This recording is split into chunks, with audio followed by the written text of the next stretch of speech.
Arteta said yesterday in his post-match press conference after the Champions League final, some brutal decisions are going to be made about the squad for us to reach the next level. And what does the next level mean? Before I look at the squad here and share some thoughts, I'm really interested in what other people think here. But what does next level mean? I think, because we've reached 2 finals and we've won the Premier League, I think next level might relate to the way we play. Because there's been a lot of criticism for the way we play. It's pragmatic in the sense it works for the players we have. And it works extremely well.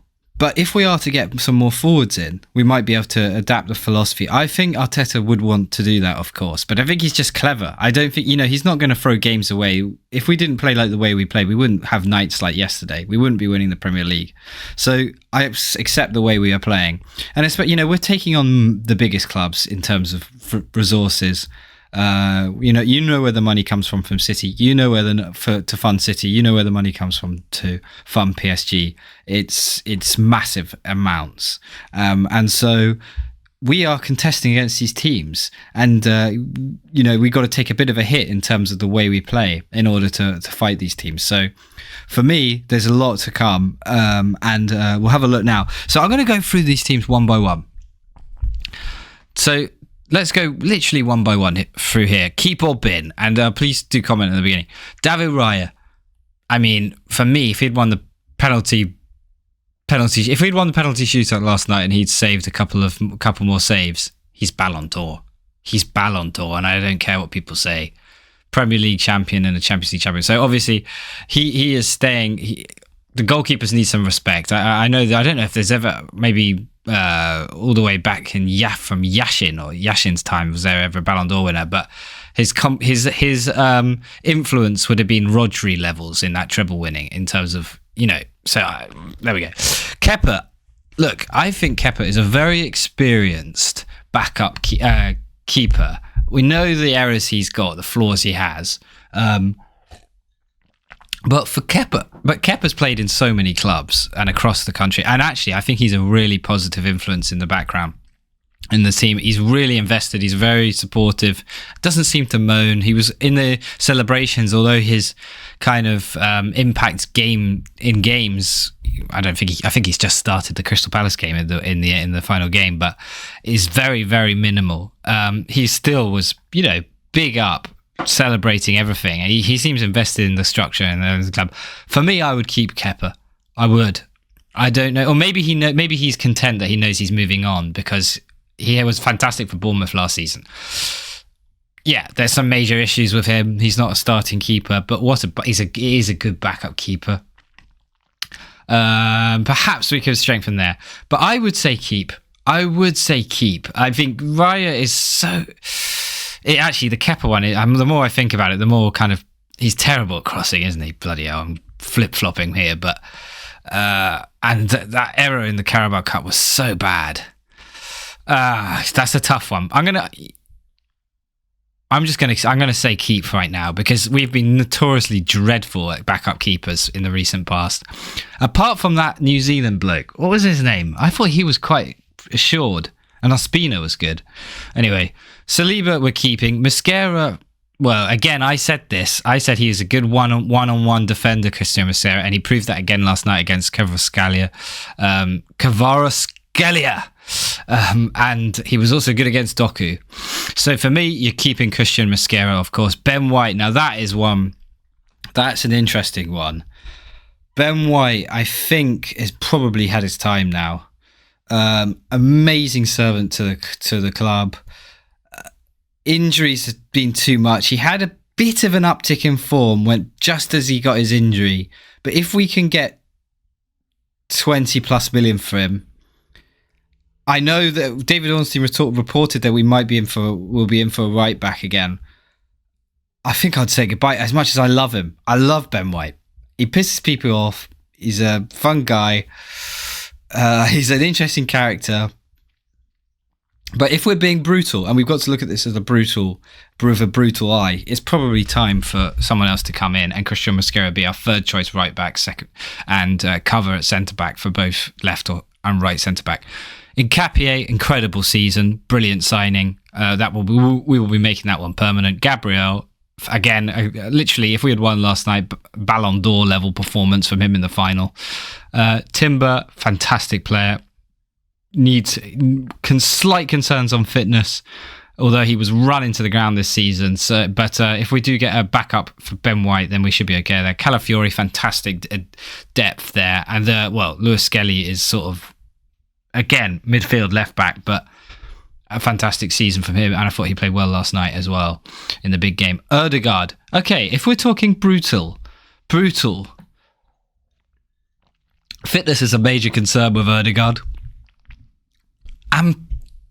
Off the ball leadership on the pitch is brilliant. We don't play football in the way that probably serves him in terms of having the ball as much as PSG. I mean, someone like Ødegaard in the PSG side last night, kind of getting a lot of touches on the ball, a lot of opportunities to try things, to try risks.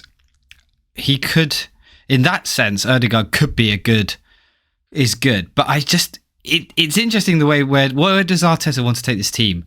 And I know the Tata team can compare. Arsenal are comparing now with PSG, Bayern Munich across the globe. We don't compete with them in terms of the forwards. So we're going to improve in the forward area. And I think we keep Ødegaard. I think we keep him. Norgard, unfortunately, he's going to go. I think he's been treated a bit unfairly. Marino, like the guy, serious, professional, but we've got to say, brutally, we want to improve, don't we? Serious professional. I know he's played well in many opportunities. It's hard to even say goodbye to these people. God, Arteta, I understand Arteta's wording now, brutal. I'd probably, if we're going to bring in a 6 and an 8, which is what Ornstein suggested, Marino, is he at the level where we want to go? He's a very good hybrid individual player. And if he's happy to sit on the bench, backup, big time backup, I'd keep him. But I think one of Zubimendi and Marino probably has to go. And Zubimendi, as poor as he has been and ineffective as he has been in the final third of the season, has been brilliant in that first half. Again, I'm not sure the way we play really suits him. I've said this a couple of times. When he played in the Euros final, Spain via England, he was driving for the middle when he came on at half-time to replace Rodri. And I don't recognise him at all in the way he plays for Arsenal. But he has been fantastic in some moments. One of those has got to go. If we're being totally brutal, I think there's more... Probably Zubimendi has a higher ceiling than Merino. But I think of Merino, and he can come on. There's a goal against Newcastle this season. He's a very good finisher. But we need to be brutal. It's hard. I think one of those has got to go. If we're losing Norgard, unless they can do it, that we lose Norgard and add 2 more midfielders, so we'd have 6 midfielders instead of 5 ahead of next season. Forwards. Oh, this is where brutal stuff gets on. Saka. Obviously, Saka is everything right now. But the Achilles problem is an issue. The Achilles problem is an issue with Saka. And what did he has been, I mean, the goal against Fulham at home, really important goal when he came back. He lifted the team. There's no question was a major impact in the Premier League, winning the Premier League this season. I would like to see him, obviously, again with another season in out of Arsenal, with the weight lifted off his shoulders a bit of that major trophy. I want to see him with a bit more freedom. I would have liked to have seen him do a bit more yesterday. He could have. Let's see how his World Cup goes. Obviously, Saka's staying. Gabby Jesus, thank you. It's time to go, unfortunately. I think still a player there. There's still a player there for Gabby Jesus. There really is. 5 times Premier League champion. He's a good person to have about, but it's time to go for him. And good luck to him. Eberechi Eze. I love Eze. I really love Eze. I love the way he plays football. Again, I don't think the team necessarily works the way he is, but he's a high-risk, high-reward player, which I think is really important for Arsenal. If you're being brutal, has he had the impact you would have thought? That's a question to have to think about. In the big games, I think he has. Even yesterday against even in the Champions League final. There were some moments where he popped up around the box, played a very interesting ball through to Madueke that Madueke could have done better on. There is possibly an argument that the 60 million. I think you've got to give him another season, though. I think with a player like him, you've got to give him. I love him, and I would keep him in my squad. But if you want us to level up, some big decisions need to be made. Maybe they'll be made here. Martinelli, massive goal against Man City, which possibly the goal of the season for me, considering the context. Also, just the quality and technical ability to do that lob over Donnarumma. It was incredible in the last minute, which is essentially goes down as a historic goal for our season. But I think, and it's sad to say, we've watched him grow up with Arsenal since Emery 2017, 2018. And I just think that he can play better. He can be, I remember Klopp would be would be a massive supporter of Martinelli. I remember in all ways we played like this, Klopp would say after the game, that Martinelli is someone I would love to have. But it's not working really. We need someone to be scoring. I think he scored 1 or 2 goals in the Premier League. We need something more. So unfortunately for Martinelli, it might well be a good buy, and that could be 40, 50 millions brought in. I know Arsenal want a striker, so Gyökeres just bought. Are we happy with Gyökeres? 21 goals. Last night actually summarised him pretty well. Lots of stray passes, etc. But that one moment at the end where he cuts inside, takes a couple touches and blasts it. It is going in. You see the angle. If it's not blocked, that is flying into the bottom corner. He's an incredible shot striker. He strikes the ball better than anyone, and he offers something that we don't have.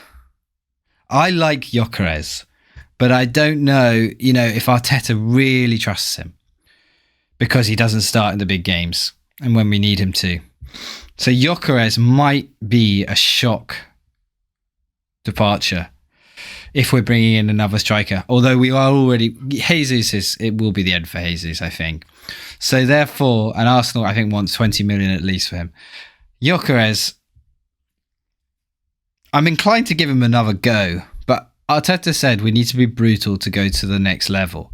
If we can get a player that combines Havertz and Gyökeres when we're flying, aren't we? Because Havertz plays for that technical security, experience, and offers a bit more, is able to combine players. It's a really difficult one. I might have to do another video of this after more of a thought, because I can't make a decision on Gyökeres. I think if we lose Jesus and we bring one more striker in, if he wants to stay about, would he want to stay about? He's not going to be starting for us. That's just one to watch. Trossard turned up in big moments this season. We know, I think, not that he wanted to leave, but he was very close to leaving a couple times, and I think Arteta convinced him to stay. Coming to the end of his career now, he's old, he's aging, but he's been a phenomenal clutch player. Based on the West Ham goal alone and the memories of the importance of that, I would literally give him a flipping testimonial year. But if we're improving, he's going to be gone. Madueke is an interesting player because he offers something that other players don't have. He's a bit of a live wire. Even that moment yesterday with that penalty moment where he drove and beat Mendes. It's something else, isn't it? And it's a good backup for Saka. So I would probably give Madueke another go next season. But if a lot of people were saying if your definition of brutal is get out, he probably isn't up to. But you've got to think as a backup, he's a high quality backup and developing all the time. Defensively though, he's not good. I mean, we've seen it a couple of times. But let's see. Havertz stays, I think, for me. Experience. He really does love the club, I think. He loves the club compared to Chelsea and players like that. So, that's good. So that in that forward lineup, we are potentially losing. Well, I think probably 3. We currently have 1, 2, 3, 4, 5, 6, 8 forwards. 3 of them to be dropped down to. And we know we want to invest in that area more than anyone. So Martinelli, Jesus, Trossard. And I mean, there's a sort of hybrid in there. So that we are going to have to bring some players in. I'll be doing a future video about who we'll be bringing in. But that means there's going to be some significant investment if everything goes to plan in terms of sales. I don't think I was quite as brutal as maybe Arteta wanted.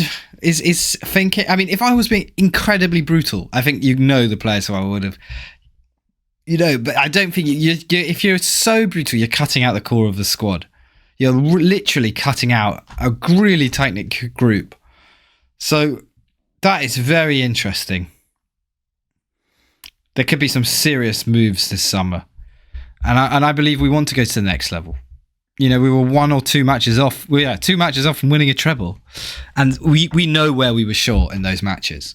We know where we were short. We know where we are short. So it's going to be an interesting summer. Keep an eye out. I love it when there's a World Cup and you keep an eye out on players to go. I remember that big World Cup in Brazil, and then there were so many signings made off the back of that. And James Rodriguez getting huge moves. David Ospina, I think Arsenal signed him, and a bunch of other ones. A huge summer. That could be one of those. Keep your eyes peeled on the summer. I'll be doing videos through the World Cup, but stay strong, Arsenal fans. Really good to have that parade today and remind of us how it feels to see that trophy. I mean, we've all imagined that trophy with the golden crown being lifted and in our hands again, and we actually do have it. We have it, and we were parading it around on the bus today. But we do want that European trophy, and I'm so proud of Arsenal. And who knows, if we get the investment and recruitment right, who knows what could happen next season. And I think you might see some tactical tweaks. It could be a really interesting time. Anyway, thank you very much for watching, everybody. Cheers.